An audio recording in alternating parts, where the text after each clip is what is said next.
વડોદરાથી કેટીવી વિશેષમાં સમાચાર મળી આવ્યા છે કે દક્ષિણ ભારતીય કેરલા સમુદાય અને ભક્તો માટે આસ્થાનું કેન્દ્ર સમા અયપ્પા મંદિરમાં વાર્ષિક ઉત્સવ ધામધૂમથી શરૂ થઈ ગયો છે।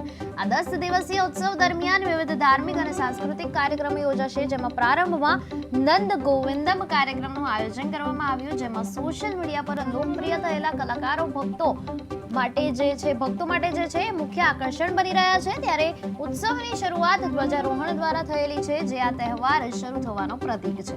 ઉત્સવ દરમિયાન પરંપરાગત વાદ્યોની ગૂંજ સાથે ભક્તિભાવપૂર્ણ વરઘોડો નીકળશે, જે મિલિટરી બોયઝ હોસ્ટેલથી શરૂ થઈને મંદિરે પરત આવશે।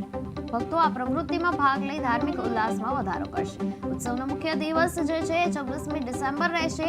આ દિવસે આરાટ વિધિ હેઠળ ભક્તો મહીસાગર નદીના તટે જઈ પૂજા વિધિ કરશે।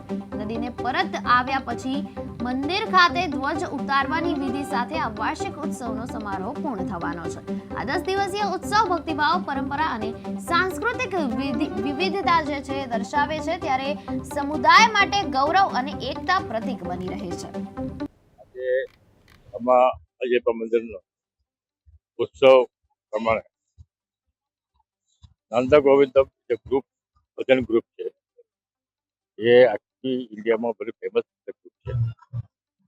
અમે 3 વર્ષથી એ લોકોને લાવવાનો ટ્રાય કર્યો, આ વખતે સક્સેસ થઈ ગયા છે। એ લોકોના ભજન ગ્રુપ છે, વાર્ષિક ઉત્સવ છે જેને ઉત્સવમ કહેવાય।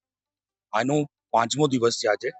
તો અમે દર વર્ષે એક પ્રોગ્રામ જે છે એ થોડું સ્ટેન્ડર્ડ વાળું અને મોટું પ્રોગ્રામ કરીએ છીએ। તો આજે જો કરવાના છે એ નંદ ગોવિંદમ કરીને એક ભજના ગ્રુપ છે કેરલામાં, જે બહુ ફેમસ છે કેરલામાં અને વર્લ્ડ વાઇડ એન્ટાયરમાં યુટ્યુબમાં બહુ વાયરલ છે। એ નંદ ગોવિંદમ ભજન્સનું આજે પ્રોગ્રામ છે। આજે 2000 જેવું પબ્લિક અહીંયા આવી ગયું છે ઓલરેડી, અને હજુ અમે વધારે લોકોનું એક્સપેક્ટ કરીએ છીએ। અને આજથી સવારે અમારું કોડિયેટમ છે, જેમાં ધ્વજ ઉપર થાય। એની મતલબ શું છે કે ઉત્સવમાં અમારું ચાલુ થઈ ગયું છે અને 5 દિવસનું ઉત્સવ હોય છે। અને 25 તારીખે અમારું વરઘોડા નીકળવાના છે મિલિટરી બોયઝ હોસ્ટેલથી। આખું સમા ફરીને અહીંયા મંદિરમાં આવશે અને એ પણ અમારું મોટું પ્રોગ્રામ છે। અને 26 તારીખે અમારું પ્રોગ્રામનું અંત છે, જેમાં ધ્વજ અમારું નીચે